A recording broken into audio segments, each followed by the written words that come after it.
She was the most powerful woman in the entire ancient world. Her name is Nefertiti, and 3,300 years later, her story is still one of the most insane mysteries in history.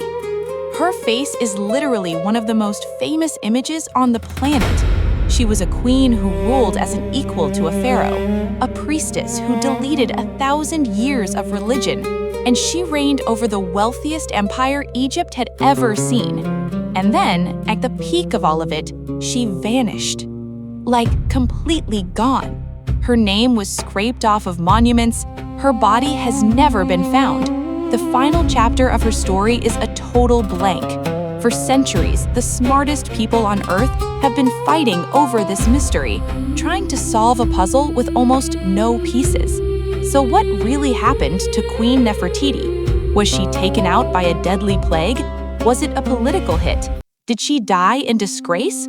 Or did she do the unthinkable and become a king? Right now, explorers with insane new technology are swarming the Valley of the Kings, and they think they are about to find her. The race is on.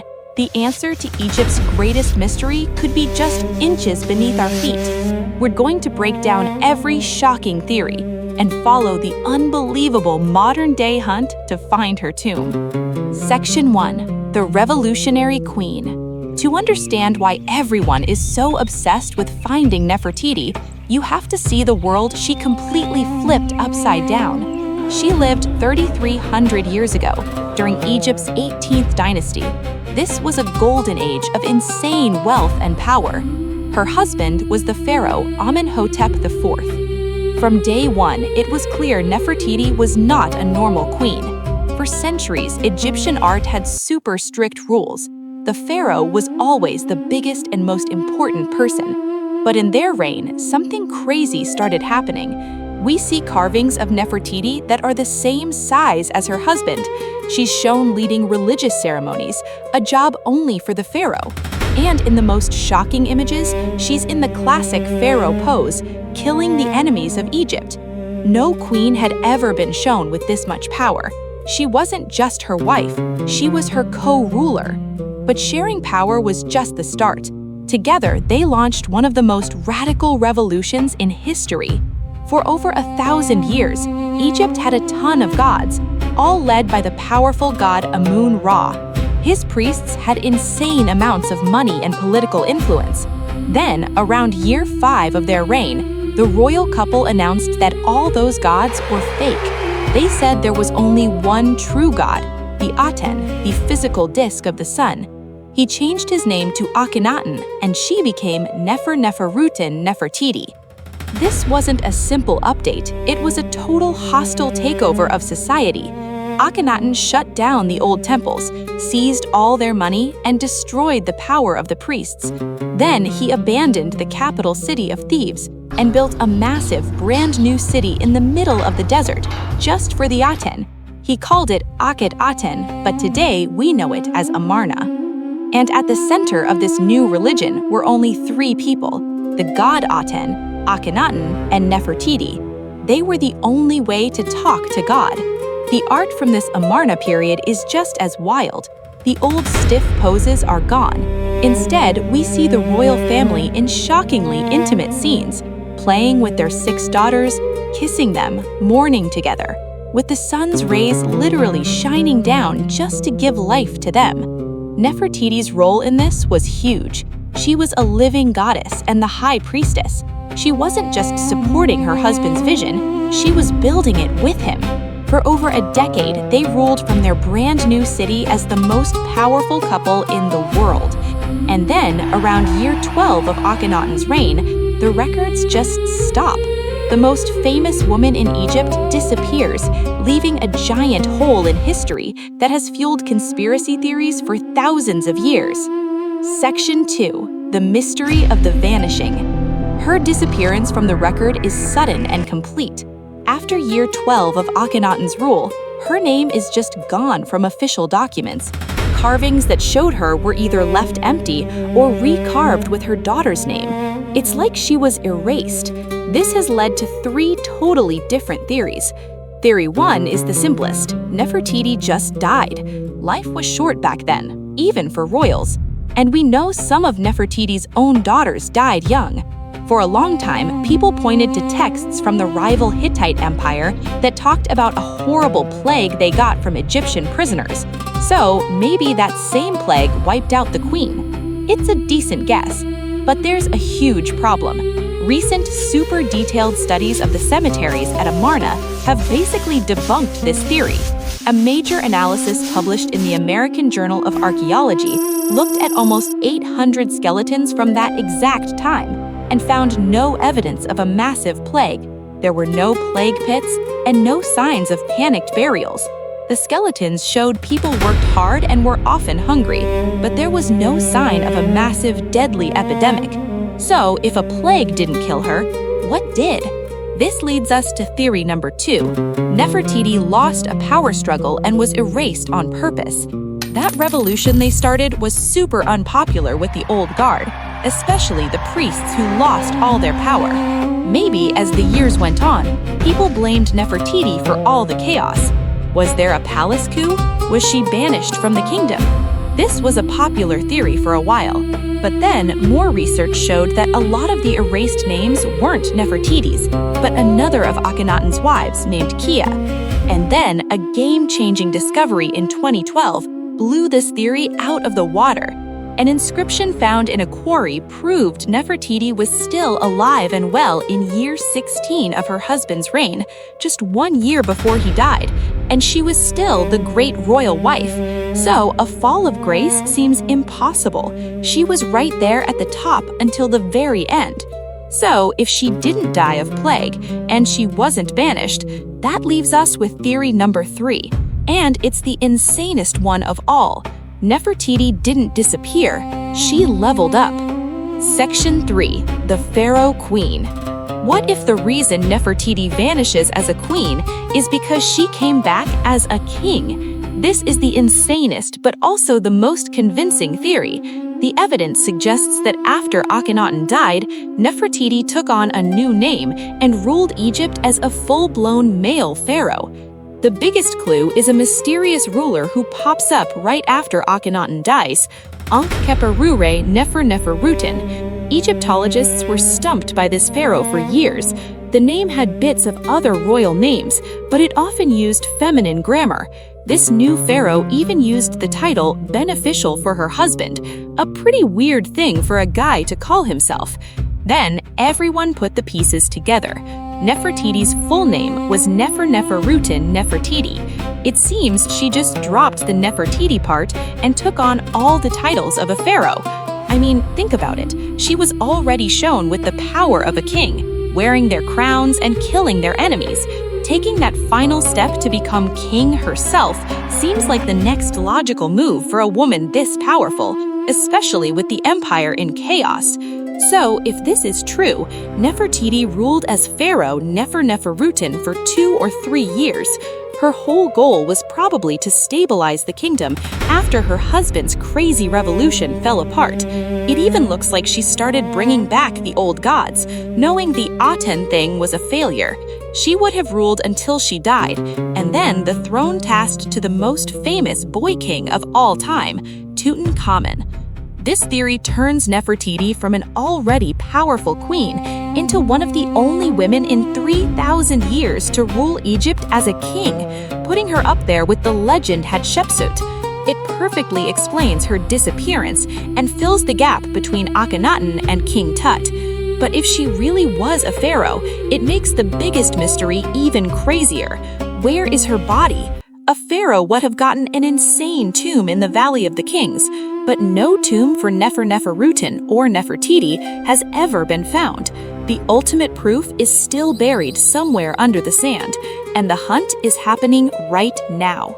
Section 4. The Hunt Begins, Amarna and the Valley of the Kings. Every royal story was supposed to end in an amazing hidden tomb filled with gold. The hunt for Nefertiti's tomb has been an obsession for a century. The first place they looked was the city she built, Amarna. There's a huge royal tomb carved into the cliffs there for the family, and we've even found items made just for Nefertiti there, so she was definitely supposed to be buried there. But the tomb at Amarna is a story of failure. After Akhenaten died, his religion was destroyed and the city was abandoned. The royal court moved back to Thebes, and the tomb was almost certainly never used by Nefertiti. The trail at Amarna goes completely cold. So, if she wasn't buried in her own city, there's only one other option: the most famous cemetery on Earth, the Valley of the Kings. This blistering hot canyon is where pharaohs like Ramesses the Great and King Tut are buried. If Nefertiti ruled as a pharaoh, this is where her tomb should be. For decades, everyone thought the valley had no more secrets, but then new discoveries proved there could still be more tombs to find.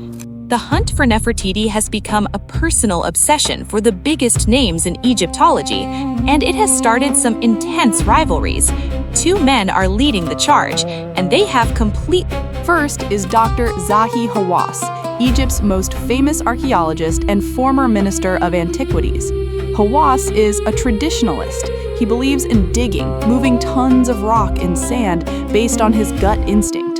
For years, he's been digging in two main spots. The first is the unexplored Western Valley of the Kings, where he thinks new royal tombs are hiding. The other, even more exciting spot is right near the tomb of the legendary female pharaoh Hatshepsut. Hawass thinks a powerful queen like Nefertiti would want to be buried next to another powerful female ruler. Hawass is super confident, even saying in early 2026 that he's getting close to a huge discovery. His strategy is all about digging. But while Hawass is digging in the dirt, another archaeologist has a theory so crazy it could rewrite the history of the most famous tomb ever found. His name is Nicholas Reeves, and he thinks we found Nefertiti's tomb over 100 years ago. We just didn't see it. Section 5. The Ghost in Tutankhamun's Tomb. In 2015, a British Egyptologist named Nicholas Reeves dropped an absolute bombshell on the world. His theory didn't come from a new dig, but looking at something we've all seen a million times: King Tut's tomb. Using super high-resolution laser scans of the walls, Reeves spotted something nobody had ever seen: faint, straight lines hidden under the 3,300-year-old paintings. He believed these were the outlines of plastered-over hidden doorways. Reeves's theory was insane. He argued that King Tut's tomb was never meant for him. He pointed out it's way too small for a pharaoh, it has a right-hand turn, which is usually for a queen's tomb, and a ton of the treasure inside, including the world's most famous gold mask, looks like it was made for someone else and just relabeled for Tut. His conclusion? This isn't Tut's tomb at all. It's the tomb of Nefertiti. According to Reeves, when Tutankhamun died suddenly at only 19, his own tomb wasn't ready. So they panicked, reopened Nefertiti's tomb, and put Tut's body in what was just the front room of her much bigger tomb. Then they sealed the door to Nefertiti's burial chamber, plastered it over, and painted the famous scenes we see today, hiding the real owner of the tomb in plain sight. The idea was mind-blowing. Could Nefertiti's final resting place be just inches behind the wall of the most famous tomb on Earth? This theory set off a massive wave of excitement. The Egyptian government even approved more scans. In late 2015, a team used radar and infrared scanners, and the first results seemed to prove Reeves was right. The Antiquities Minister announced the scans showed an empty space behind the north wall that looked like it contained metal and organic material. The entire world was watching. But then everything got complicated. A second, more advanced set of radar scans in 2018 was a huge blow. The official report said the new scans found nothing. No hidden chambers, no secret corridors. The science seemed to completely kill the theory.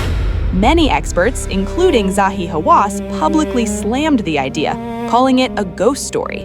And yet, Nicholas Reeves has not given up. He's now focused on the paintings themselves. In 2022, he published a new analysis, claiming the scene on the north wall, which supposedly shows Tut being buried, is not what it looks like. Reeves argues that if you look closely, the face of the mummy being buried looks a lot like Nefertiti. He even claims you can see traces of older hieroglyphs underneath, showing the mummy was originally labeled Nefertiti, and Tut's name was just painted on top. This, he says, is a scene of Tut burying Nefertiti, and it's the final proof that she's the original owner of the tomb. And so the battle rages on. On one side, you have Zahi Hawass and his team physically digging for a brand new tomb. On the other, you have Nicholas Reeves, staring at digital scans, convinced the answer has been right in front of us this whole time. Conclusion. So here we are, caught between these insane theories and the silence of the desert. The mystery of Nefertiti is bigger than ever. Was she just a victim of a plague? Modern science says probably not. Was she kicked out of the palace and erased? The evidence that she was still queen until the end makes that super unlikely.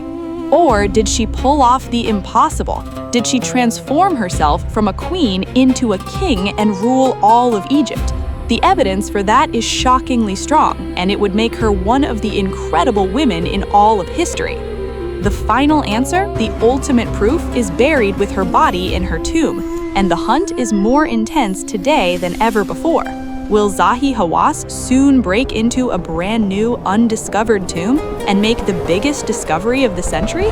Or will Nicholas Reeves be proven right, showing us that the greatest secret in archaeology was hiding in the world's most famous tomb? As of right now, in 2026, her tomb is still lost. Her mummy is still missing. The queen who became a god, who deleted 1,000 years of tradition, and who may have become a king, is still a ghost. But in Egypt, the past is never really gone. It's just waiting to be found. And the next swing of a pickaxe or the next radar scan could finally solve Egypt's greatest unsolved mystery. Call to action. I want to know what you think happened to Nefertiti. Do you think she died, was erased, or secretly became a pharaoh? And where do you think her tomb is? Are you Team Hawass, betting on a brand new discovery? Or are you Team Reeves, convinced she's hiding in King Tut's tomb? Let me know your craziest theories in the comments below. And if you love watching us explore the world's biggest mysteries, subscribe right now and turn on notifications so you don't miss the next video. Thanks for watching.